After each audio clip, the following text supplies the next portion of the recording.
In interphase, DNA is in the form of chromatin, which is unseeable until it reaches a point in which the DNA will come together and form. Prophase, centrioles will come and attach to the DNA and line them up into the center of the cell. And that would end metaphase. The spindle fibers will begin to separate the DNA into two different areas. This will then transition into telophase, which will begin to separate the cells. Meiosis will have the same steps, such as in interphase, where DNA is in the form of chromatin, which is unseeable under microscopes. This is known as synapsis. The chromosomes will cross over and will become something called homologous pairs.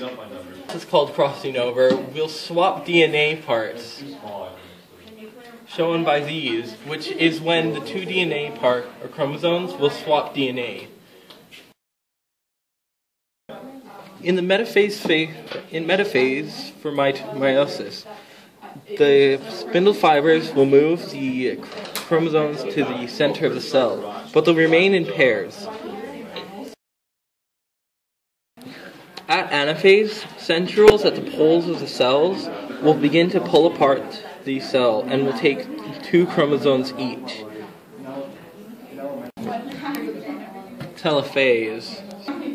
During telophase, the cell will now have started to divide, and it will move instead into a phase known as cytokinesis, where something called a cleavage furrow will begin to form the cytoplasm. Meiosis. Whereas at cytokinesis, the cell would stop dividing, meiosis will do another